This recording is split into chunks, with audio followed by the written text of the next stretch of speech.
It's the book of Job, chapter 20, verse 10. His children shall seek to please the poor, and his hands shall restore their goods.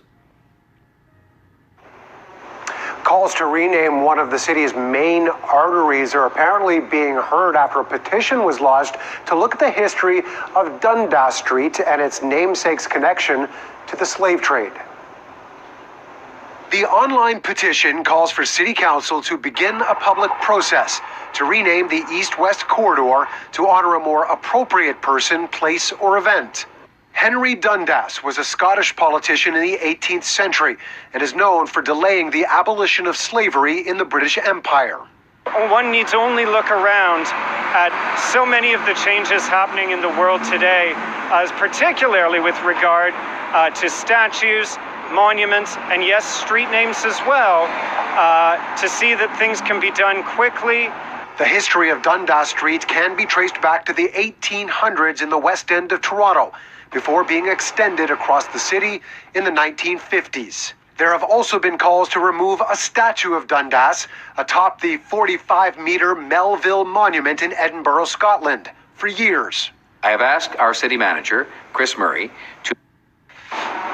Dundas, a name ubiquitous in Toronto, soon to be no more. The item is amended, carries. Toronto City Council voting today to replace it. Shalom, shalom. First and foremost, Kal, Halayimla, Allah Hayanawa, Yahweh, Bahashem, Yawashai, Haruka Kodash. Second, let the elders are ruled, becoming worthy their honors, especially they who labor in one doctrine, which are the apostles and elders of William Millstone, JMS. In third one, say peace, salutation to all your Akimans, Hawas, and Barrows, continue to push these truth, honor, sincerity. The few of the name of Yahweh, Bahashem, Yawashai, Bahashem, Kodash. My name is Agabagam, the company of prophets here in Toronto, JMS Toronto. Back again with another presentation. This video is going to be another installment of my series that started, which is the another day closer to the kingdom, right? ADCTTK, right? Because it is, as in every day that passes by, as in getting closer. Every day that goes by, that brings us closer and closer to our threshold, which is the kingdom of heaven, the kingdom of Yahushai, which will be our paradise, right? Because it is, like we're living in hell in this kingdom. The kingdom of the so-called white man is Edom. This is our hell, but the kingdom to come, which is the kingdom of heaven, will be our paradise. You see, so it's supposed to, it's supposed to be hastening, unto that day, right? So the scripture I read out earlier, I'll read again. Is that Job 20 verse 10 says that his children shall seek to please the poor, and his hands shall restore their goods. So his children here is talking about Esau, Edom, so-called white man, because it is, he is so-called white man. He's the one who's actually trying to trying to appease, as the poor, which is the so-called blacks, Latinos, and Native Americans, the ones who so-called marginalized people of society, the ones who actually through have been enslaved, have been robbed of all their manpower, of all their of all that they had to actually establish this man's kingdom, right? Because it is, know that this place was founded upon blood. This place was founded upon the genocide of the so-called indigenous people, the so-called Native Americans, which are the Gadites, right? This place was founded upon the enslavement of the so-called blacks, the so-called Negroes, which are the tribe of Judah. Right? This place has been sustained by the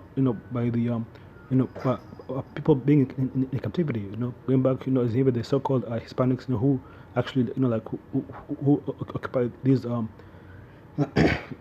who mostly occupy these, minimum wage jobs. People are the ones actually holding up the society. You see, so we are the poor. You see, so it says his children, which is the people, who. His children are talking about the people who are actually who came forth from these slave masters, from these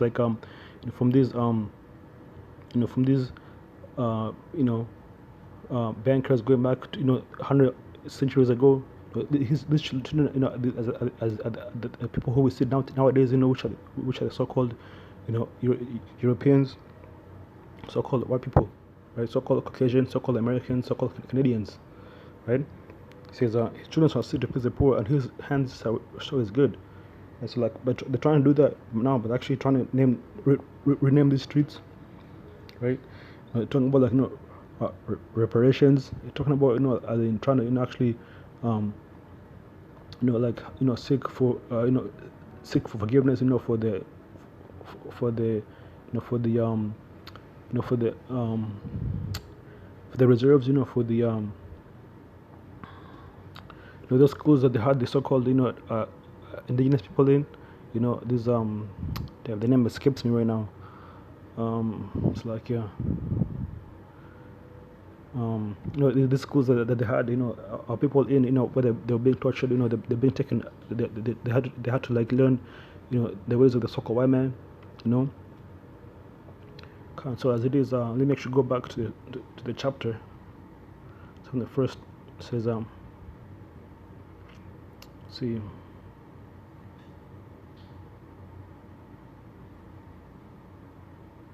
actually start from verse 5. So Job 20 verse 5 says that the like from verse 4, Job 20 verse 4 says that, knowest thou not these of old, since man was placed upon earth? So the name was actually residential schools. So those are the residential schools. As in as in the so-called indigenous people actually are complaining about like the harm that these residential schools they did to them. The so-called blacks are complaining about being put in slavery, and complaining about having all these names, all these street names being named under these slave masters, having like the monuments like up, being held up. The so-called Hispanics are complaining about having as in being the ones who actually who are at the bottom of society, and they don't have any any they don't get any credit for all their hard work. You see, God says that God say, knowest thou not this of old, since the man was placed upon earth, that the triumphing of the wicked is short, and the joy of the hypocrite but for a moment. You see, so and this people, as in this time, this time coming, this time coming has been a short time, as it is, like it hasn't been even like more than like 1,000 years, as in, and this man is already being put to shame, for his, for his time in power, because this man is wicked, right? This man is wicked. The so-called white man is wicked. So that's why as in his time is short, and it says like the triumphing of the wicked is short, and the joy of the hypocrite but for a moment. This man is a hypocrite because it seems like he actually is there for your good, but really is there for your hurt. You see, it says verse 6, though his excellency mount up to the heavens, and his head reached unto the clouds, yet he shall perish forever like his own dung. They which have seen him shall say, where is he? You see, and that's what's happening to this man. This man is being brought low. Right? He's being he's being exposed for being the wicked, for being the as in the oppressor, for being the one actually who is the cause of all our hurt. You see, it says over here, it says that yet he shall perish forever like his own dung, right? This man, as in slowly but surely, this man is perishing. As in you see like all these like all these calamities that are happening, in Europe, over there in Germany, even here in Canada and America. You have like all these wildfires that that are ravaging the places. You have like the like the weather, the crazy weather phenomena that are going on. So these are all part of his falling. You see, it says he shall fly away as a dream, and shall not be found. Yea, he shall be chased away as a vision of the night. You can never go wrong doing the right thing. Dundas Street runs east to west across the entire downtown core and beyond, home to nearly 100,000 people, named after Henry Dundas, a British politician criticized for his role in delaying the end of the transatlantic slave trade. This historian says changing the name is long overdue. I should not have to walk down a street named for the person who was instrumental in the enslavement of nearly 600,000 people. The change will affect hundreds of street signs. Toronto's famed Yonge and Dundas Square, two subway stations, and more than 4,000 businesses. The cost for the city estimated between $5.1 and $6.3 million. The vote comes after a city report recommended changing the name, arguing that doing so would be part of the larger effort to tackle systemic racism in Toronto. This book of Obadiah verse 6 says that how are the things of Esau searched out? How are his hidden things sought up? And this man is being revealed, for his past wickedness, that he committed, like as it is, his past, as it is, tells you, that what a man does in the past, he shall pay for in the future, right? So this man, he did all this wickedness in the past, thinking, that as in bygones will be bygones, and it doesn't have to do with it.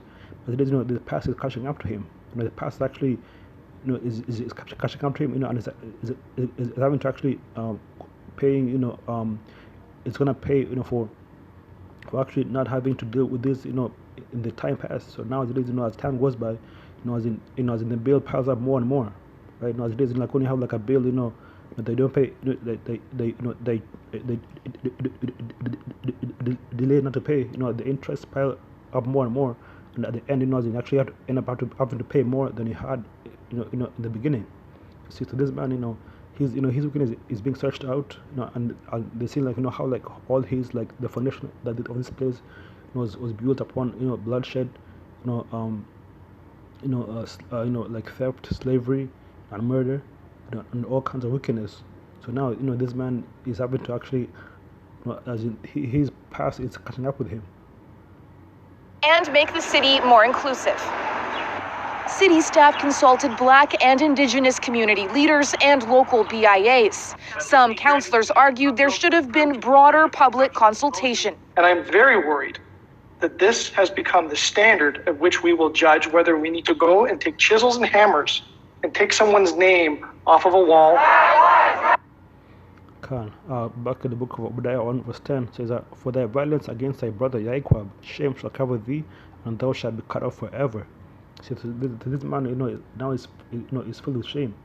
You see, he's actually having to, he's saying, that that the people actually, are asking, for him to pay that tab, that has piled up, and this bringing him shame. That's why you have like all these things known as white guilt, and all these other things, that these Edomites, are having to deal with, right? Very worried that this has become the standard at which we will judge whether we need to go and take chisels and hammers and take someone's name off of a wall. It all follows more than a year of racial reckoning, monuments to Canada's colonial past being torn down. I'm really hoping that it's not just something that they do and pat themselves on the back and then that's it. Shannon Oyanaran says there's so much more the city needs to do. Jobs, education, unemployment, housing, all these things need to be dealt with. It can't just be, again, this nice gesture. New name recommendations are expected next year, set to honor Toronto's diverse present instead of the past. Ellen Morrow, CC News, Toronto.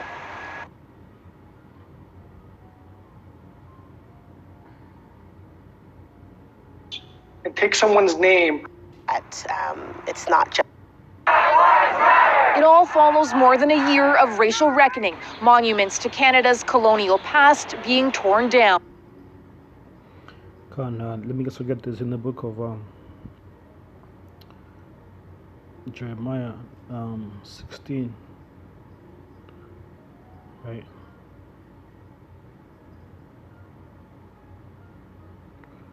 Let's see. In the book of Jeremiah, chapter 16, verse 17, it says that, for mine eyes are upon all their ways, they are not hid from my face, neither is their iniquity hid from my eyes. Mine eyes, right? So the Heavenly Father, sees everything, and as it is, the Most High says, as in 1,000 years to the Most High is as one day to Him. So like all the things that, even though like to us, it might be like all in the past, and the Most High remembers all these things, and like He is the one who, who is bringing, He's bringing, as in He's putting in the mind of these people to actually bring about, their past, and to actually have them condemned for it. You see, next verse says, And first I will recompense their iniquity and their sin double, right? Because they have defiled my land, the land of Israel. They have filled my inheritance with the carcasses of the detestable and abominable things, right? It says that, O Lord Yahweh, my strength and my fortress, my refuge, in the day of the affliction, the Gentiles shall come unto me. The Gentiles shall come unto thee from the ends of the earth, and shall say, Surely our fathers have inherited lies, vanity, and things wherein there is no profit. See, and that's what's happening, man. As in this, as in these people, as in it's starting to see, like, how, like, that white supremacy, is found in nothing but, it's all vain, and it's of things that don't profit, right? Because it is, that white supremacy is actually found in the bloodshed, and the suffering of another people, right? So there's nothing supreme about that. If you want to be supreme, the Most High makes you supreme. You can't make yourself supreme. You see. It says the Gentiles shall come. Here the Gentiles the Gentiles is talking about, like, as in the heathen, the ones that are not of the nation of Israel, right? Signing the so-called white man. So the Gentiles shall come out to thee from the ends of the earth, and shall say, Surely our fathers have inherited lies, vanity, and things wherein there is no profit. That shall a man make gods unto himself, and there are no gods. And so you can't make yourself to be a god. Only the Most High can make you to be, can raise you up, as in to be supreme, right? That's what it says that therefore behold I will these once cause them to know. I will cause them to know mine hand and mine might, and they shall know that my name is Lord Yahweh, right? And like surely, but and all these things are happening, because as it is, it's all gonna culminate, to the ultimate judgment, where the Most High is actually gonna unleash his judgment on these people, right? So I'm gonna go ahead and end with this. Book of Obadiah chapter 1 verse 15 says that for the day of the Lord Yahweh is near upon all the heathen. You see, the Most High, as in every day that goes by, as we get closer to the judge, to the kingdom. So that also brings us closer to the judgment. You see, and the judgment of the heathen is that they're going to be destroyed, right? And the righteous are going to be saved, right? And they have everlasting life. Is that for the day of the Lord Yahweh is near upon all the heathen, right? As thou hast done, it shall be done unto thee. Thy reward shall return upon thy own head. So there, I'm going to end it there. I pray this Islam will say event elect. I'm going to say Brak Tehar, Brak Tehar Shai. It's like, yeah, Brak Tehar, Brak Tehar Shai, Brak Tehar Bashim Shai, Bashim Kakudash. My name is Zagabaga. Till next time, I say Shalom to the elect. Shalom.